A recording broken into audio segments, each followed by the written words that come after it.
भाभी प्लीज बताओ ना, कैसी लगी आपको रागनी? पसंद आई होगी ना, वो है ही इतनी प्यारी। भाभी आप बताओ ना, मम्मी पापा और भैया से बात करोगी ना मेरी और रागनी की शादी के बारे में? नंदनी के देवर शेखर ने पूछा तो नंदनी बोली, सच में देवर जी, बहुत अच्छी लगी मुझे रागनी, आपकी पसंद।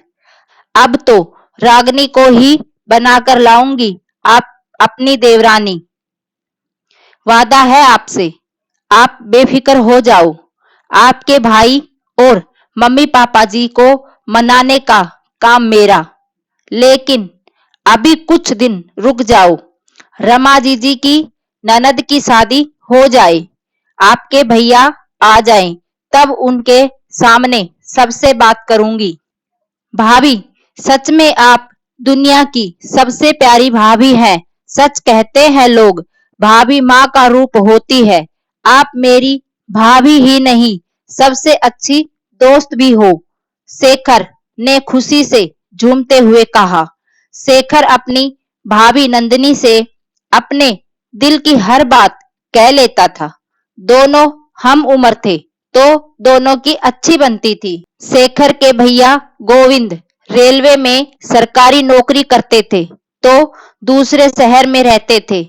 पहले तो नंदनी भी वही रहती थी, लेकिन अभी 6 महीने से अपने सास ससुर के साथ रह रही थी। 2 महीने पहले ही प्यारे से बेटे को जन्म दिया था। नंदनी सोच रही थी रमा जीजी की ननद की शादी पर जब गोविंद आएंगे तो उनके साथ चली जाएगी। अब तो उसने माँ जी से सीख लिया है कि बच्चे को कैसे संभालना है, और गोविंद भी 6 महीने से अकेले ही एडजस्ट कर रहे। शेखर तेरे भैया का फोन आया है, उसकी गाड़ी 1 घंटे में स्टेशन पहुंच जाएगी। मोटरसाइकिल ले जा और बुला ला उसे। शाम को रमा के ससुराल के लिए निकलना है तुम तीनों को, शेखर की माँ ने कहा।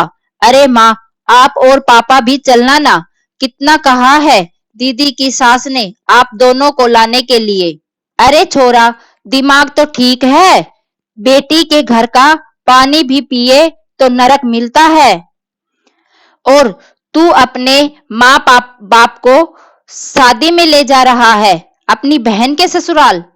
नंदनी की बुआ सास अंगूरी देवी ने कहा। अंगूरी जी पुराने ख्यालात की महिला थी, घर की सबसे बड़ी थी। घर में उनकी बात कोई नहीं टालता था। शेखर के पापा को उन्होंने ही पाल पोस कर बड़ा किया था। बहुत छोटे थे जब उनकी माँ गुजर गई थी। जब उनकी माँ का देहांत हो गया था, नंदनी तैयारी कर रही थी। शाम को ननद के यहाँ जाना था। आज उसने गोविंद की पसंद का खाना बनाया था। पूरे 1 महीने बाद घर आ रहे थे। नंदनी बड़ी ही बेसब्री से अपने पति का इंतजार कर रही। शेखर को भी गए बहुत समय हो गया था। बार बार फोन मिला रही थी, लेकिन दोनों में से कोई फोन नहीं उठा रहा था। जैसे जैसे समय निकल रहा था, सभी घर वालों की बेचैनी बढ़ती जा रही थी। सबके मन में अजीब अजीब ख्याल आ रहे थे। थोड़ी देर बाद एम्बुलेंस की आवाज आई। सब लोग दौड़कर बाहर की तरफ भागे। एम्बुलेंस में गोविंद की लाश थी। ट्रेन पूरी तरह से रुक भी नहीं पाई थी और वह जल्दी में उतर रहा था, जिसके कारण वह हादसे का शिकार हुआ। शेखर के लिए अपने भाई को इस तरह घर लाना दुनिया का सबसे कष्ट का काम था। मम्मी पापा और नंदनी तो बेसुध ही हो गए थे। नंदनी की दुनिया ही उजड़ गई थी और 2 महीने के बेटे के सिर से पिता का साया उठ गया था। के जाने के बाद हंसते खेलते घर में उदासी और खामोशी ने अपनी जगह बना ली थी। लापरवाह शेखर अब जिम्मेदार बेटा बन गया था। हर पल मुस्कुराती नंदनी का चेहरा अब मुरझाने लगा था। नंदनी हर वक्त गुमसुम रहने लगी थी। गोविंद को गए 6 महीने हो गए थे। नंदनी के मम्मी पापा आज उसके ससुराल आए थे। अंगूरी बुआ जी ने बुलवाया था। शेखर और नंदनी को भी वहीं बैठाया गया। बुआ जी ने नंदनी के पापा से कहना शुरू किया, शर्मा जी, नंदनी आपकी बेटी ही नहीं, हमारे घर की बहू भी है। गोविंद तो चला गया, इन दोनों का साथ शायद इतना ही लिखा था ईश्वर ने। लेकिन अभी उम्र ही क्या है बेचारी की, पहाड़ जैसा जीवन अकेले कैसे काटेगी। इसलिए मेरा तो यही फैसला है कि नंदनी को उसके देवर के लिए बैठा दो। आपको सिर्फ बताने के लिए ही बुलाया गया है। 15 दिन बाद बड़ा ही शुभ मुहूर्त है। उसी दिन इन दोनों का विवाह करवा दिया जाएगा। आप कहीं ना कहीं अपनी बेटी की शादी तो करेंगे ही। कहीं बाहर जाएगी तो हमारे बेटे को भी साथ ले जाएगी। इससे अच्छा है घर में ही रहेगी और इसका जीवन भी संवर जाएगा। वर्षों से यही होता आया है, इसमें कोई बुराई नहीं है। बुआ जी की बात सुनकर सभी लोग चुप बैठे थे। किसी को कुछ समझ नहीं आ रहा था कि क्या बोले। बुआ जी ने शेखर से पूछा तो वह चुप रहा। उसने कोई जवाब नहीं दिया। फिर उन्होंने नंदनी की तरफ देखा। नंदनी ने अपने आंसू पोंछे और बोली, बुआ जी, आपके इस फैसले को मैं बिल्कुल भी नहीं मानती। शेखर भैया को हमेशा मैंने अपने छोटे भाई की तरह ही माना है।